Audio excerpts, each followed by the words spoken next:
قریبی تعلق ہوتا ہے۔ خارجہ پالیسی کے ذریعے ہی قومی مفادات کا تحفظ کیا جا سکتا ہے۔ اس لیے خارجہ پالیسی کا مطالعہ کرنے سے قبل ہمیں قومی مفاد کا مفہوم اور اہمیت سمجھنا چاہیے۔ قومی مفاد یعنی اپنے ملک کی آزاد اور مقتدر حیثیت کے تحفظ کے لیے کی جانے والی تدبیریں، اپنی معاشی ترقی کے ذریعے اپنی قوت میں اضافے کی کوششیں بھی قومی مفاد میں شامل ہیں۔ اب آئیے اسے اچھی طرح سمجھنے کی کوشش کرتے ہیں۔ دیکھیے، اپنے ملک کے لیے مفید اور موافق معاملات پر غور و فکر کر کے فیصلے کیے جاتے ہیں، اسے ہم قومی مفاد کا تحفظ کہتے ہیں۔ دفاع کے ساتھ معاشی ترقی بھی ایک اہم قومی مفاد ہے۔ معاشی اعتبار سے کمزور ملک کے لیے اپنی آزادی کی حفاظت کرنا مشکل ہوتا ہے، اس لیے دفاع کے ساتھ ساتھ معاشی ترقی بھی ایک اہم قومی مفاد مانا جاتا ہے۔ قومی مفاد اور خارجہ پالیسی میں قریبی تعلق ہوتا ہے۔ دفاع اور معاشی ترقی جیسے قومی مفادات کے تحفظ کے پیش نظر خارجہ پالیسی تشکیل دی جاتی ہے۔ اس لیے قومی مفاد کو اگر مقصد مان لیا جائے تو خارجہ پالیسی اس مقصد کے حصول کا ذریعہ ثابت ہوتا ہے۔ ملکوں کے مقاصد میں وقت اور حالات کے مطابق تبدیلیاں رونما ہوتی رہتی ہیں، اسی لحاظ سے قومی مفادات بھی تبدیل ہوتے ہیں۔ ان تبدیلیوں کی عکاسی خارجہ پالیسی میں ہوتی ہے، اس لیے خارجہ پالیسی متغیر ہوتی رہتی ہے۔ آج کسی ملک سے اگر بہت اچھے تعلقات ہیں تو ہو سکتا ہے کہ کبھی اتنے اچھے نہ رہیں، اور کسی ملک سے اگر بہت اچھے تعلقات نہیں ہیں تو ہو سکتا ہے کہ کچھ عرصے بعد اس ملک سے ہمارے تعلقات بہت اچھے ہو جائیں۔ تو خارجہ پالیسی جو ہے وہ متغیر ہوتی رہتی ہے۔ خارجہ پالیسی اور قومی مفاد کے مفہوم اور اہمیت کو سمجھنے کے بعد آئیے خارجہ پالیسی متعین کرنے والے عوامل کو سمجھنے کی کوشش کرتے ہیں۔ بین الاقوامی نظام میں کس ملک سے کس قسم کا تعلق رکھا ہے، اسی پر خارجہ پالیسی کی بنیاد ہوتی ہے، لیکن خارجہ پالیسی پر اس کے علاوہ بھی چند عوامل اثر انداز ہوتے ہیں، اور وہ عوامل کون سے ہیں؟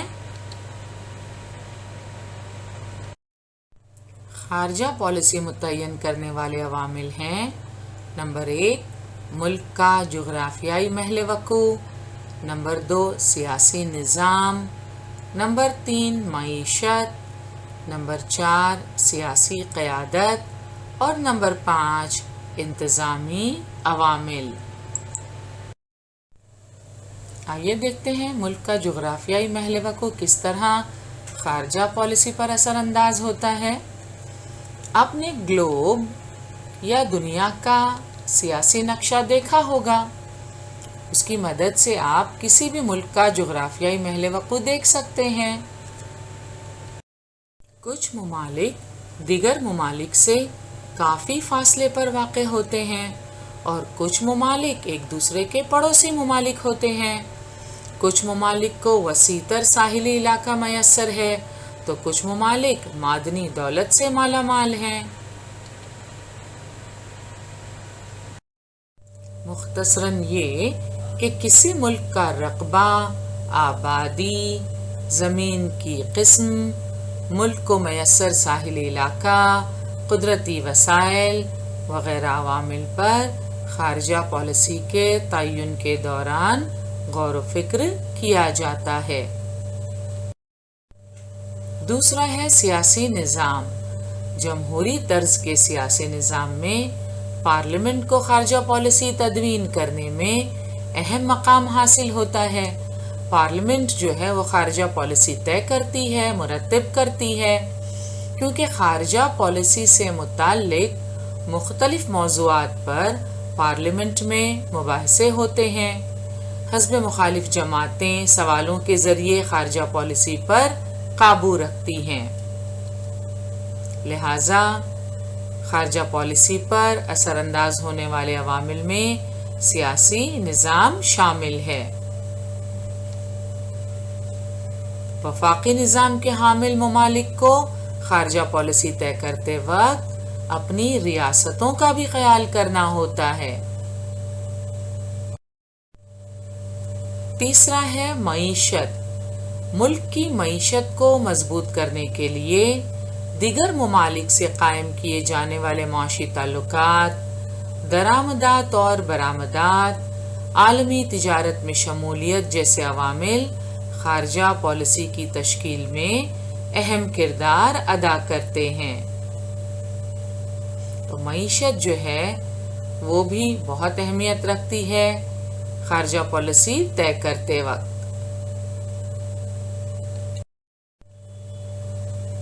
موجودہ بین الاقوامی نظام میں معاشی سلامتی کا موضوع بھی قومی سلامتی جتنا ہی اہم مانا جاتا ہے۔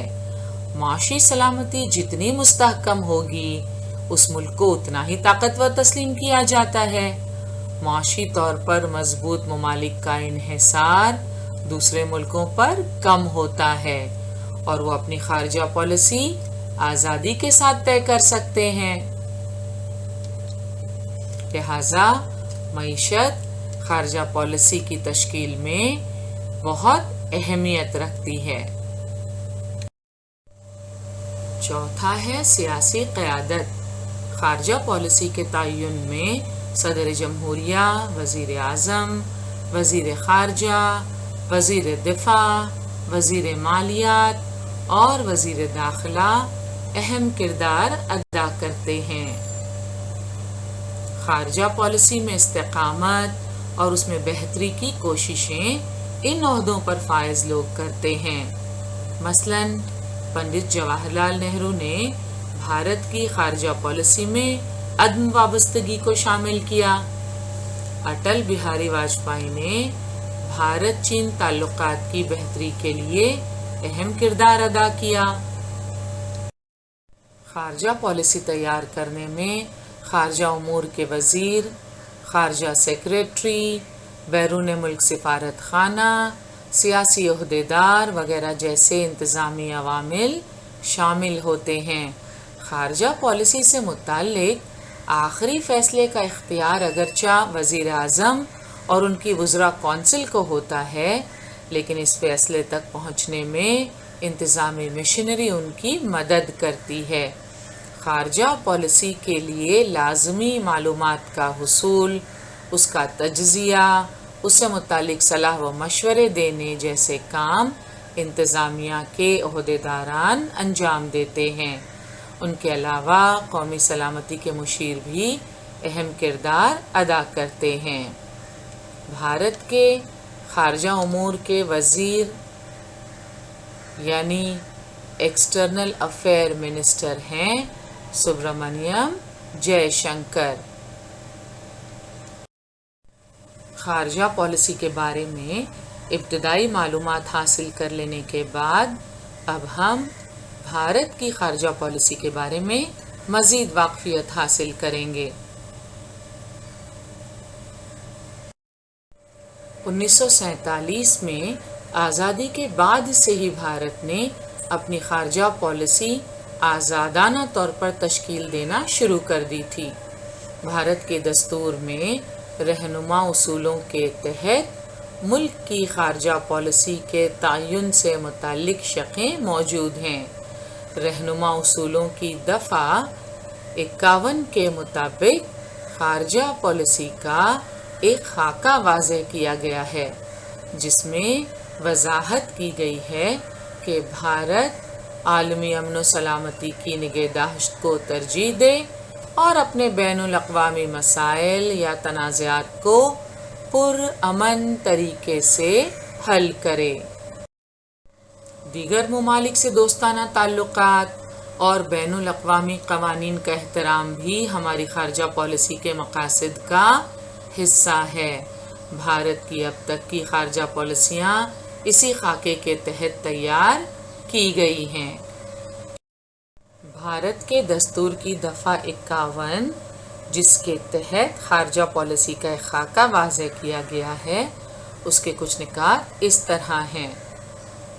بین الاقوامی امن و سلامتی کا قیام، ملکوں کے مابین منصفانہ اور باوقار تعلقات قائم کرنا، بین الاقوامی معاملات میں بین الاقوامی قوانین اور معاہدوں کا احترام کرنا، ٹریبیونل یعنی ثالث کی مدد سے بین الاقوامی تنازعات کو پرامن طریقے سے حل کرنا۔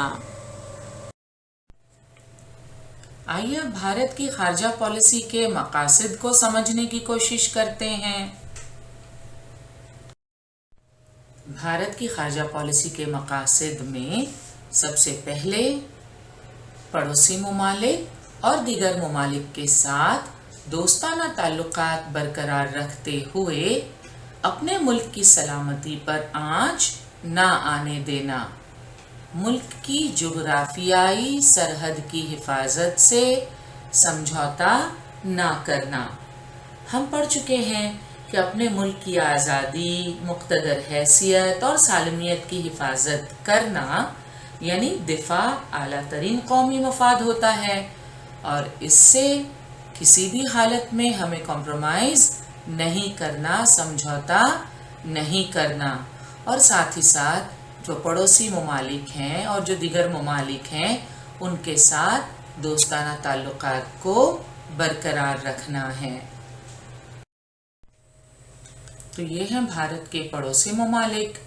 ان میں آپ دیکھ سکتے ہیں پاکستان، نیپال، چین، بھوٹان، بنگلہ دیش، سری لنکا، یہ سارے ہمارے پڑوسی ممالک ہیں، اور بھارت کی یہ کوشش رہتی ہے کہ ہمارے تعلقات ان پڑوسی ممالک سے اور دیگر ممالک سے بھی برقرار رہیں، دوستانہ تعلقات برقرار رکھتے ہوئے اپنے ملک کی سلامتی پر ہم آنچ نہ آنے دیں۔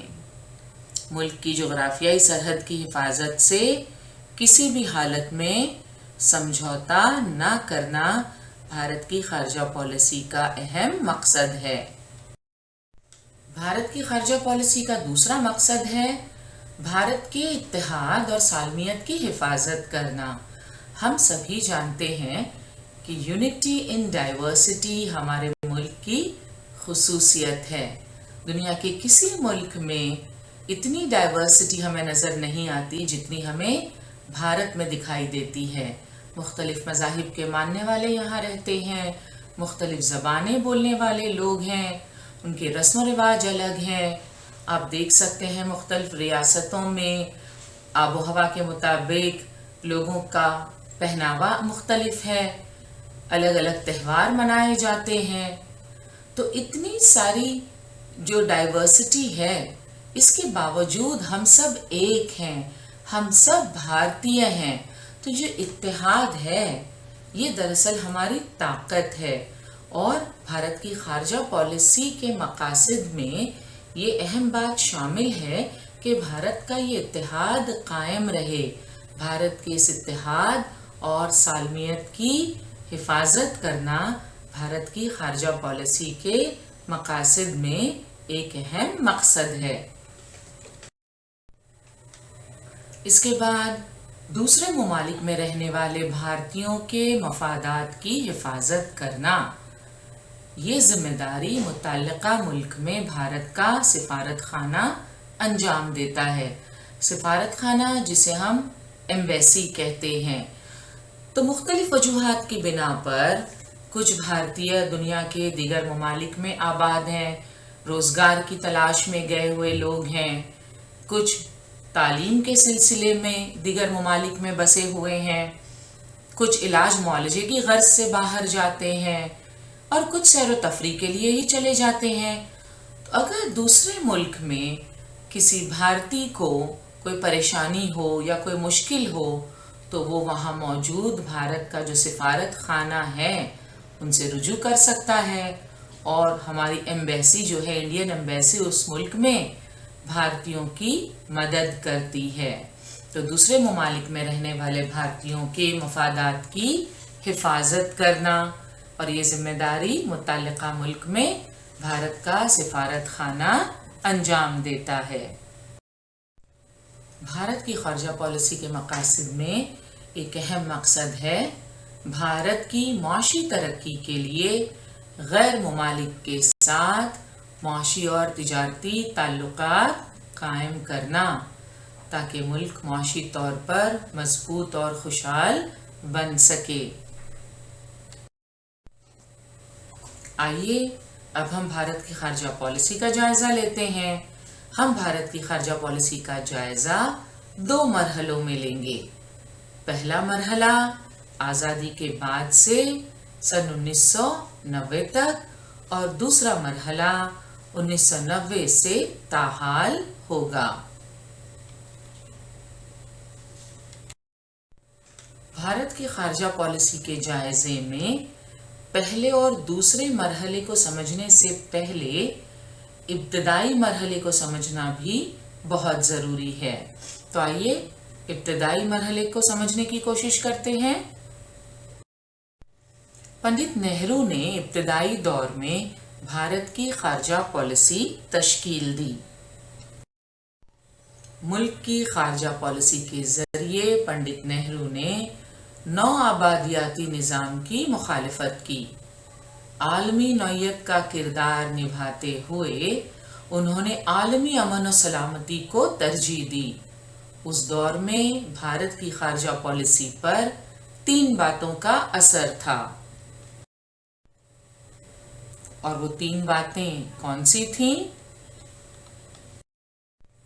سب سے پہلی بات یہ کہ کسی بھی حکومت کے دباؤ کے بغیر تمام بین الاقوامی واقعات کے تجزیے کی کوشش اور امن قائم رکھنا ہمیشہ بھارتی خارجہ پالیسی کی اہم خصوصیت رہی ہے۔ دوسری بات، پاکستان اور چین سے درپیش خطرات کا بھی خیال رکھا گیا ہے۔ اور تیسری اہم بات، خود کفیل ہونے پر اصرار اور خود کفالت پر مبنی خارجہ پالیسی اس وقت کی خارجہ پالیسی کی خاصیت رہی ہے۔ انتہائی ابتدائی دور میں بھارت نے اپنی خارجہ پالیسی کے ذریعے براعظم ایشیا کے دیگر ممالک سے اپنے تعلقات میں بہتری کی کوششیں کیں۔ اس دور میں ایشیائی ممالک سے تعاون کر کے ترقی کا مقصد حاصل کرنے اور اپنی آزادی کا تحفظ کرنے کی کوششیں کی گئیں۔ سن 1970 کی دہائی میں بھارت کی خارجہ پالیسی میں ایک قسم کا استحکام پایا جاتا ہے۔ بھارت جنوبی ایشیا میں ایک مضبوط علاقائی طاقت بن کر ابھرا۔ سن 1974 میں جوہری جانچ کے ذریعے جوہری تحقیق کے شعبے میں بھارت نے اپنی طاقت منوا لی۔ The test was conducted on 18th May 1974 under the supervision of Raja Ramanna, who was then the director of India's premier nuclear research institute, Bhabha Atomic Research Center. The test was named Smiling Buddha. یہ جو test کیا گیا، جو جوہری جانچ کی گئی، اسے نام دیا گیا اسمائلنگ بدھا۔ اور یہ نام کیوں دیا گیا؟ Because it was conducted on Buddha Purnima that year. So 1974 میں کی گئی اس جوہری جانچ کے ذریعے جوہری تحقیق کے شعبے میں بھارت نے اپنی طاقت منوا لی۔ جنوبی ایشیائی ممالک میں باہمی تعاون کے فروغ کے لیے سارک نامی تنظیم کا قیام عمل میں آیا۔